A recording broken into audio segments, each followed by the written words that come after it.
नमस्कार, मैं हूं श्री नारायण तिवारी और आप देख रहे हैं नेशनल न्यूज। महाराष्ट्र में आई भीषण बाढ़, आए भयानक तूफान से लगभग राज्य की आधी जनता परेशान है। बड़े पैमाने पर घर गिरे, 250 से अधिक लोगों की मौत हो गई है। कोकण ही नहीं, लगभग समूचा महाराष्ट्र किसी न किसी रूप में परेशान है।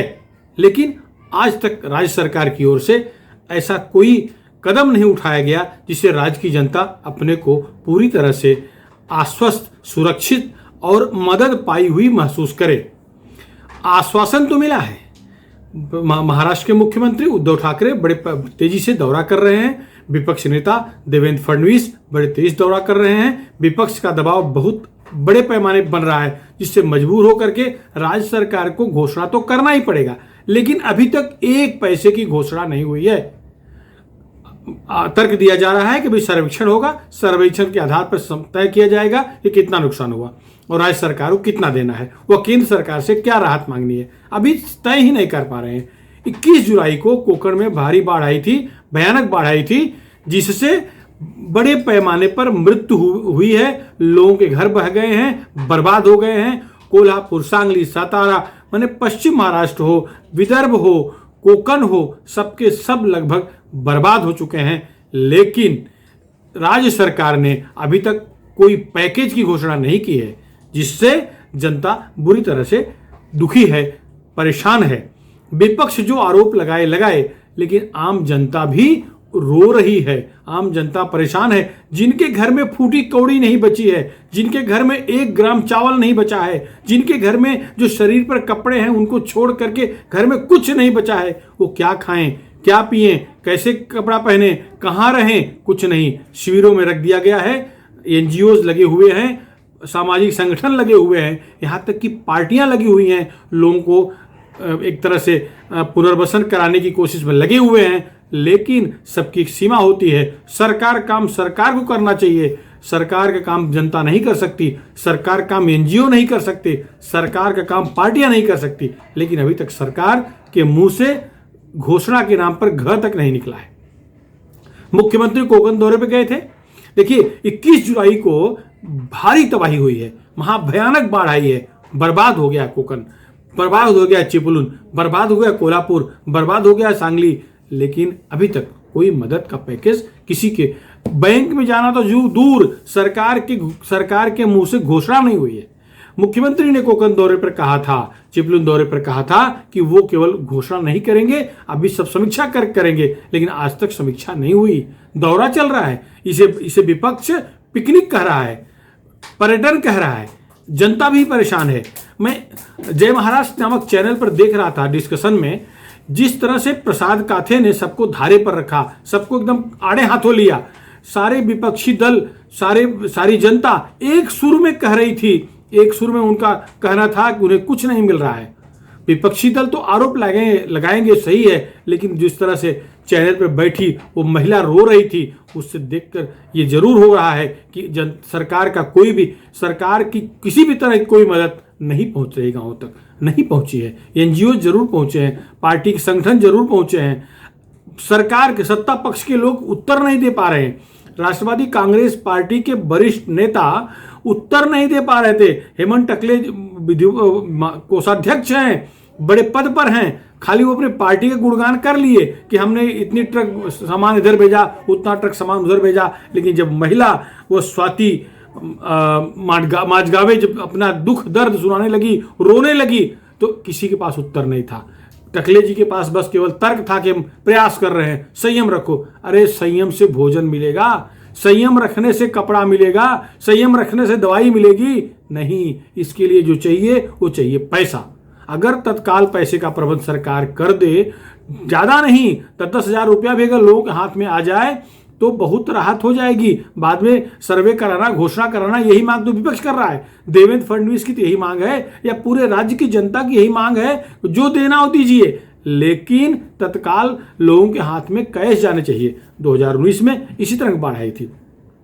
तत्कालीन मुख्यमंत्री देवेंद्र फडणवीस ने प्रशासन को कड़क आदेश दिया था कि सर्वे कराओ, करते रहो, लोगों से कागज मांगते रहो। सबसे पहले उन्हें अत्यावश्यक सुविधा खाद्यान्न के साथ साथ कुछ नगद पैसे मिल जाने चाहिए।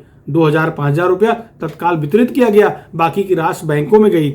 आज की सरकार लोकशाही भी, या आज की जो अघाड़ी सरकार है, ये मदद तो करना चाह रही है, लेकिन बैंक के माध्यम से इनका पूरा पैसा बैंकों को मार्फत लोगों को मिले, ऐसी मुख्यमंत्री उद्धव ठाकरे की इच्छा है।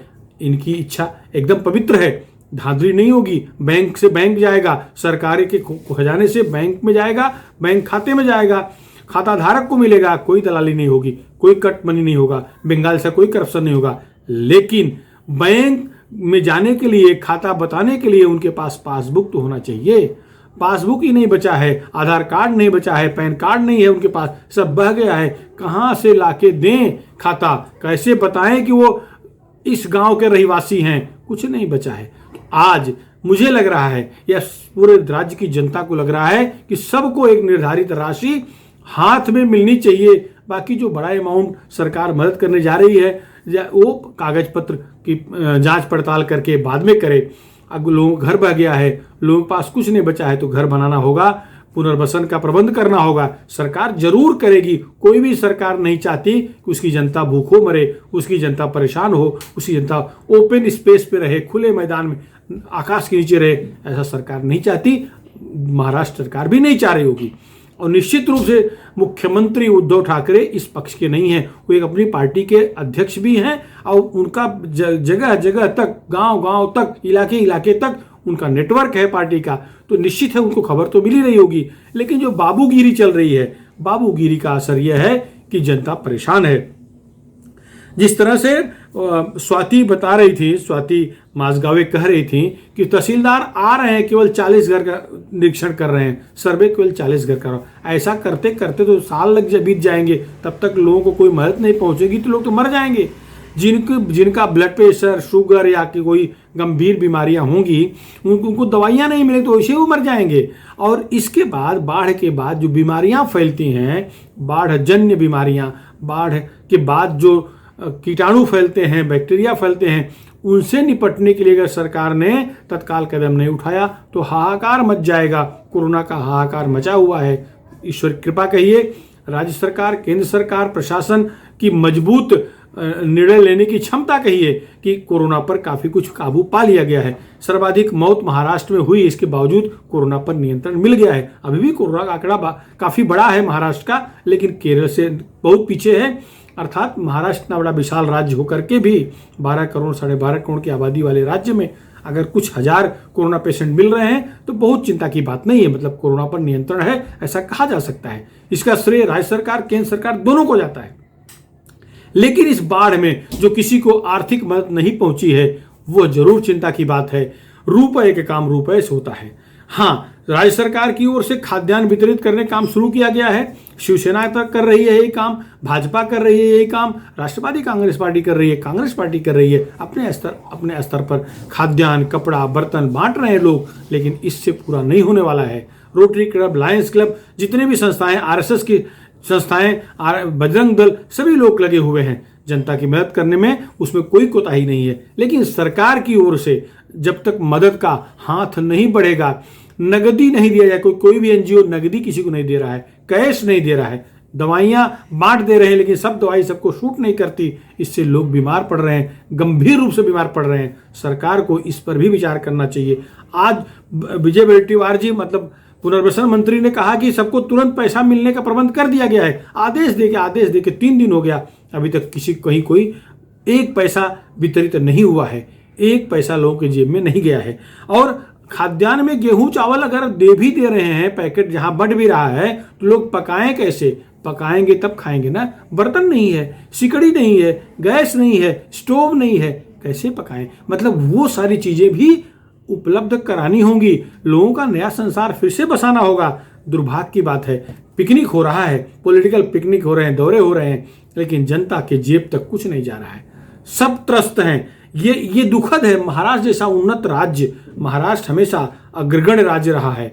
जिस तरह से महाराष्ट्र भूकंप से निपटा, जिस तरह से महाराष्ट्र और बड़ी बड़ी महामारियों से निपटा है, इवन आज जो चल रही महामारी, कोरोना महामारी, इससे भी बड़े सबल ढंग से निपटा है। तो इस बाढ़ से भी महाराष्ट्र निपट सकता है। इच्छा शक्ति कहीं कुछ कमजोर पड़ रही है, कहीं लग रहा है कि प्रशासन हावी हो गया है, वरना खाता कागज पत्र तो बाद में देखे जा सकते हैं। 2,000 रुपये अगर नागरिकों को जिंदा रहने के लिए दे दिया जाता तो क्या सरकार डूब जाती? क्या तिजोरी पूरी खाली जाती? नहीं। ऐसी बाढ़ ऐसी विपदा पहले भी आई है। 2019 का उदाहरण सामने है। देवेंद्र फडणवीस ने तत्काल सबको कहा था कि पहले पैसा बांटो, और एक घोटाले की रिपोर्ट बाद में नहीं कराई गई है, कहीं आरोप नहीं लगे हैं, तो घोटाला होगा ऐसा मत माना जाए।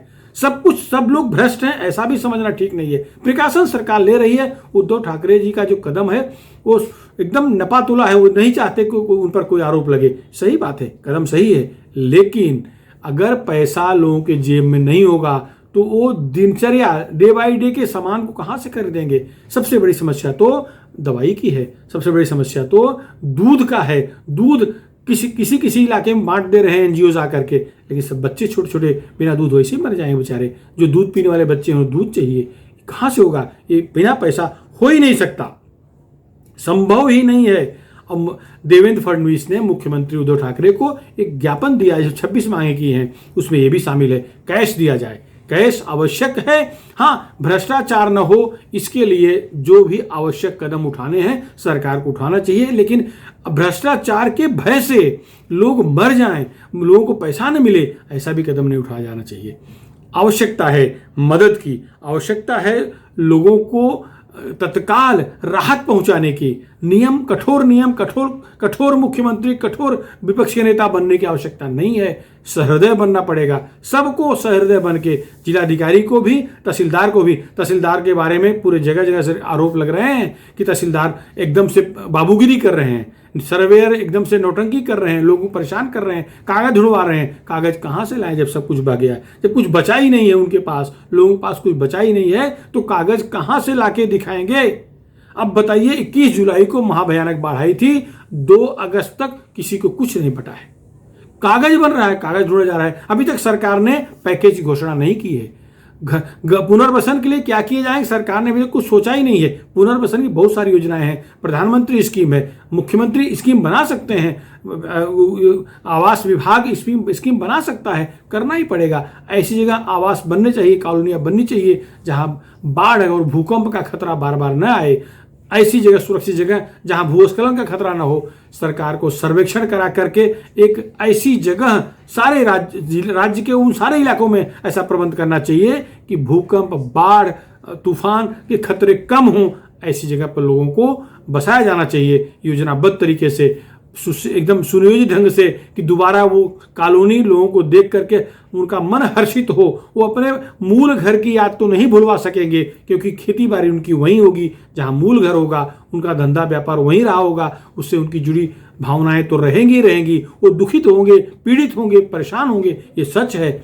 लेकिन अगर कॉलोनी सुंदर उनको मिल गई, सब लोग एक तरह से एक साथ रहेंगे, तो शायद फिर से उनकी बगिया हरियाली से भर जाए, उनके बगिया में फिर से फूल आ जाएं। लेकिन जो बिछड़ गए इस तूफान में, इस प्रलय में, जो बिछड़ गए वो बिछड़ गए। सरकार या कोई, ईश्वर के अलावा वो दुख तो कोई नहीं दूर कर सकता, लेकिन दुख में थोड़ा सा कमी आए ऐसा प्रयास सरकार कर सकती है। हमें मुख्यमंत्री उद्धव ठाकरे से ये उम्मीद है, हम मांग करते हैं कि उन्हें तत्काल पैकेज घोषित करके तत्काल लोगों तक राहत कैसे पहुंचे, ऐसा निर्णय लेकर के लोगों का जान बचाएं। आवश्यक है, बीमारी से लोग मर जाएंगे, उस ओर भी कदम उठाएं। मत सोचें, कोई पॉलिटिक्स की आवश्यकता नहीं है, इस समय आवश्यकता राज्य की जनता की जान बचाने की। फिलहाल इस मुद्दे पर इतना ही। आपको हमारा वीडियो कैसा लगा? यदि पसंद आया हो इसे लाइक, शेयर, हमारे चैनल को सब्सक्राइब करके जन जन तक पहुंचाने में हमारी मदद करें। धन्यवाद।